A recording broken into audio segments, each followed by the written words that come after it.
कि स्वयं सरकार ने, भारतीय जनता पार्टी ने आज तक ये 200 रैलियां जाति के नाम पर की हैं।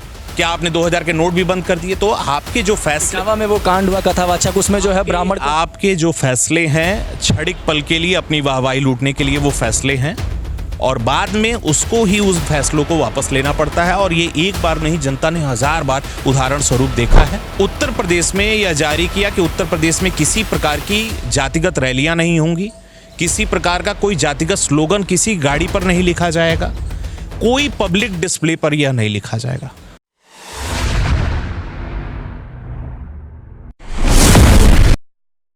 दोस्तों नमस्कार।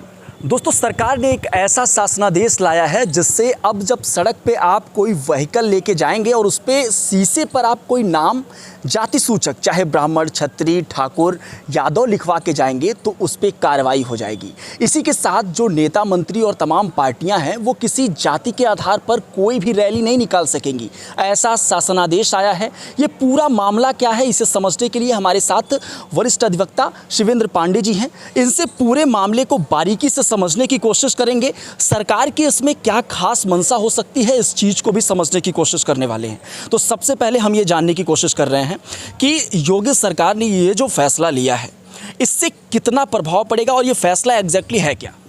सबसे पहले तो नमस्कार आपके दर्शकों को और शारदीय नवरात्रि की हार्दिक शुभकामनाएं आप सभी को। जो उत्तर प्रदेश सरकार के द्वारा एक जीओ जारी किया गया है, इसके पीछे की कहानी ये है कि कास्ट बेस पर 16 सितंबर को माननीय उच्च न्यायालय प्रयागराज इलाहाबाद के द्वारा एक लीकर स्मगलर के केस की सुनवाई करते हुए कोर्ट में ये प्ली दिया गया था। लीकर यानी शराब के तस्कर के केस की सुनवाई करते हुए कोर्ट में ये प्ली दिया गया था कि उस एक्यूज व्यक्ति को केवल और केवल इसलिए प्रताड़ित किया जा रहा है कि वह किसी विशेष जाति से संबंधित करता है। कोर्ट ने अपने रूलिंग में, अपने डायरेक्शन में, अपने ऑर्डर में बड़ा स्पष्ट रूप से 10 बिंदुओं पर अपनी स्पष्टता जाहिर करते हुए जो बात कही वह केवल और केवल उस केस के एम्बियंस में था, यानी उसके परिप्रेक्ष्य में था जो केस की सुनवाई कर रही थी। उसको टैकल करके उत्तर प्रदेश की सरकार ने, चीफ सेक्रेटरी ने शासन, बीजेपी शासन के माध्यम से, सरकार के माध्यम से उत्तर प्रदेश में यह जारी किया कि उत्तर प्रदेश में किसी प्रकार की जातिगत रैलियां नहीं होंगी, किसी प्रकार का कोई जातिगत स्लोगन किसी गाड़ी पर नहीं लिखा जाएगा, कोई पब्लिक डिस्प्ले पर यह नहीं लिखा जाएगा।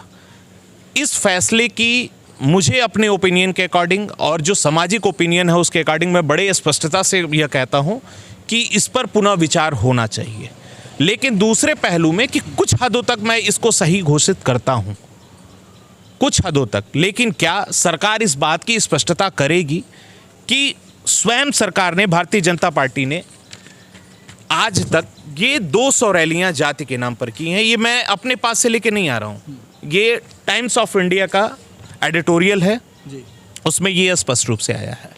दूसरी सबसे बड़ी बात जो आपको बताई, क्या सभी अधिकारी जिनके नाम डिस्प्ले बोर्ड पे उनका नाम लिखा होता है क्या वो हटा दिए जाएंगे?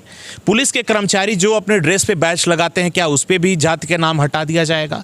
कोई व्यक्ति जो जातिगत प्रमाण पत्र बनाने जाता है क्या वहाँ भी जाति नहीं पूछी जाएगी? तो मुझे लगता है कि सरकार को और देश में बैठी अदालत को इस पर पुनः विचार करना होगा। और उस आदेश में ये भी लिखा गया है, पुलिस रिकॉर्ड में भी। दूसरा, ये पुलिस रिकॉर्ड के संबंध में SC/ST एक्ट को छोड़कर, यानी अनुसूचित जनजाति से होने वाले के संबंध में होने वाले अपराधों को छोड़कर कहीं जाति उल्लिखित नहीं किया जाएगा, इवन वो FIR भी हो तो। लेकिन सबसे बड़ी स्पष्टता इस पे आनी चाहिए कि इसको आप टैकल कैसे करेंगे, मैनेजमेंट कैसे करेंगे, व्यवहारिक रूप में ये कितना सफल हो जाएगा। दूसरा, इसका राजनीतिक परिप्रेक्ष्य कि उत्तर प्रदेश में ही नहीं पूरे भारत में जो क्षेत्रीय पार्टियां हैं, जो राजनीति जाति के नाम पर उन पार्टियों का डेवलपमेंट हुआ है, जैसे उत्तर प्रदेश का मैं उदाहरण दूं, ओम प्रकाश राजभर जो अपने आप को राजभरों का नेता कहते हैं, संजय निषाद हैं जो निषादों के नेता, ऐसी तमाम पार्टियां हैं जो इस समय भारतीय जनता पार्टी में NDA के अलायंस बन के बैठी हैं। और पिछले रैली नहीं कर पाएंगे, पिछले जैसे निषाद महाकुंभ होता है, पिछले 6 महीने में और लोकसभा के परिणाम के बाद से भारतीय जनता पार्टी की सरकार बड़ी विचलित थी, इस पर बहुत ज़्यादा विचलित थी कि उनको समाजवादी पार्टी की PDA जो बनाई है उन्होंने, और अन्य छोटे जो राजनीतिक लोग हैं जो क्षेत्रीय दल चला रहे हैं, उनसे भारतीय जनता पार्टी NDA के अलायंस के नाम नाम पे घबराई हुई है और वो भी उनसे दूर जाते हुए दिखाई दे रहे हैं। तो मुझे लगता है कि माननीय उच्च न्यायालय का जो डायरेक्शन है वो केवल और केवल उस पर्टिकुलर केस के एम्बियंस में पढ़ा जाना चाहिए, और जिसके कंधे पर बंदूक रख के उत्तर प्रदेश सरकार ने एक ये नया जियो जारी किया है और सभी जिला मजिस्ट्रेटों को निर्देशित किया गया है कि किसी व्हीकल पे नहीं लिखा जाएगा, किसी पब्लिक प्लेस पे नहीं लिखा जाएगा। तो स्वाभाविक रूप से ये धरती पे कितना व्यवहारिक हो पाएगा, इसको देखने के लिए हमको इंतजार करना। आपको क्या लगता है कि अगर ये चीज़ें इंप्लीमेंट हो रही हैं तो कार्रवाई कितने बड़े स्तर पर होगी, कितने लोगों के ऊपर? देखिए सबसे बड़ी चीज़ है कि व्यवहारिक रूप में मैं आज बड़े स्पष्टता के साथ कह रहा हूँ कि ये सफल नहीं हो पाएगा। आप किसी की मानसिक को वापस लेना पड़ेगा। बिल्कुल लेना पड़ेगा। आप किसी की पहचान को, नई आइडेंटिटी को नहीं छीन सकते। यह एक वर्ण व्यवस्था पुराने समय से बनी चली आ रही है, और दूसरी सबसे चीज़ यह समाज के व्यवहारिक जीवन में शामिल है, उनके रहने के कल्चर में शामिल है। तमाम ऐसे क्षेत्र हैं जहां उनकी जाति से, उनके कल्चर से उनको पहचाना जाता है। क्या आप जातिगत नाम पर जो रिजर्वेशन देने का काम करते हैं, जिन सूचियों में डालने का काम करते हैं, क्या आप उस पर भी रोक लगा देंगे? तो यह एक बड़ा गंभीर सवाल है और जिस पे मैं बड़ी स्पष्टता के साथ कहता हूं कि उत्तर प्रदेश सरकार को पुनः इस पर विचार करना चाहिए। उत्तर प्रदेश की जो प्रमुख विपक्षी पार्टी है, वो समाजवादी पार्टी, उसके मुखिया जो है अखिलेश यादव ने 5 सवाल पूछ लिए उनसे, जिसमें से यह भी है कि क्या 5000 साल पहले की जो परंपरा एक चली आ रही है और जिस व्यवस्था के अंतर्गत सारे समाज ढला हुआ है, उसको कैसे टैकल कर पाएंगे? मैं इस बात का जवाब इससे देता हूं कि क्या उत्तर प्रदेश के माननीय मुख्यमंत्री जी का इंटरव्यू लेते समय ये नहीं पूछा गया था कि आप किस जाति व्यवस्था से हैं, और उन्होंने बड़ी सहजता से इसको स्वीकार किया था कि हाँ, मैं इस वर्ण व्यवस्था से आता हूं, मैं इस जात का हूं और मुझे गर्व है। और मैं स्वयं एक अधिवक्ता होते हुए कह रहा हूं कि हाँ ठीक है, मैं इस जात से हूं और मुझे मेरी जात पे गर्व है। तो मैं अपनी आइडेंटिटी क्यों छुपाऊं भाई? हाँ, लेकिन ये है कि मैं इस आइडेंटिटी का किसी तरह से दुरुपयोग ना करूं। अपनी आइडेंटिटी को सरकार का इसमें यह पक्ष है कि वो समरसता बनी रहे समाज में। समरसता बनाने के लिए तो फिर आप इक्वल डिस्ट्रीब्यूशन हर चीज़ों का कर दो।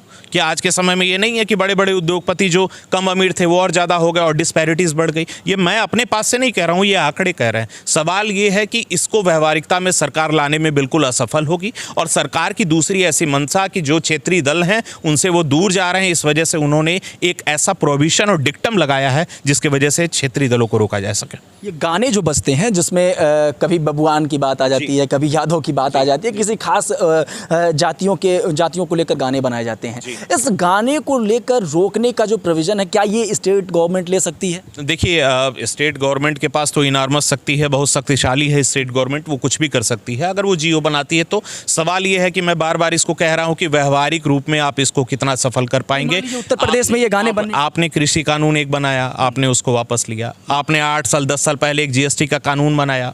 विपक्षी पार्टियां कहती रहीं कि ये कानून जो है जीएसटी के नाम पे ज़्यादा धन उगाही का है, आपने आज वापस किया और फिर वाहवाही आप लूट रहे हो कि हमने इसको वापस लिया। तो फिर लाए क्यों थे? क्या आपने लूटने का काम किया जीएसटी के नाम पर? आपने इसके अलावा भी दोबारा बहुत सारे ऐसे कानून बनाए। 2000 के नोट चलाए आपने मोनेटाइजेशन के नाम पे। क्या आपने 2000 के नोट भी बंद कर दिए? तो आपके जो फैसले में वो कांड हुआ कथावाचक, उसमें जो है ब्राह्मण, आपके जो फैसले हैं क्षणिक पल के लिए अपनी वाहवाही लूटने के लिए वो फैसले हैं, और बाद में उसको ही उस फैसलों को वापस लेना पड़ता है। और ये एक बार नहीं, जनता ने 1000 बार उदाहरण स्वरूप देखा है। तो मुझे लगता है कि दोनों पर्सपेक्टिव में, विधिक पर्सपेक्टिव में, विधि के क्षेत्र में और व्यवहारिकता क्षेत्र में सरकार को पुनः इस पर विचार करना चाहिए। अब ये साफ तौर पे लगता है कि सरकार ने जो भी ये फैसला लिया है, इससे जो क्षेत्रीय पार्टियां और खासकर नेता जो एक खास वर्ग की राजनीति करते हैं, उनके लिए तो बड़ी दिक्कत फिर हो जाने वाली है। देखिए समाज में समरसता का जो प्रश्न है, वो सामाजिक समरसता तभी आ सकती है जब हम अपने सामने वाले व्यक्ति को केवल मनुष्य मानकर उसको इज्जत दें, उसको ट्रीट करें किसी भी, और हम किसी पद पर बैठे हों, हमारे हाथ में तमाम शक्तियां हों, तो हम केवल इस भावना से उन शक्तियों का दुरुपयोग ना करें कि हम इस जाति के हैं और अगला व्यक्ति इस जाति का है। यह वास्तविक समरसता है और यह एक व्यवहारिक जीवन का उद्देश्य है। तो देखिए सरकार किस किस IAS IPS और तमाम लोगों के जो नेम प्लेट हैं, जो उनके पब्लिक प्लेट हैं, किस पे से आप नाम हटाएंगे, और क्या लोग इसको पसंद करेंगे कि वो किसी भी अपने डॉक्यूमेंट में आधार कार्ड से लेके राशन कार्ड, पैन कार्ड, किसी में भी वो जाति का उल्लेख ना करें? तो ये एक बड़ा सवाल है, और मैं आपसे विक्की जी बड़ा स्पष्ट रूप से कह रहा हूँ, ये व्यवहारिक रूप से सफल नहीं होगा।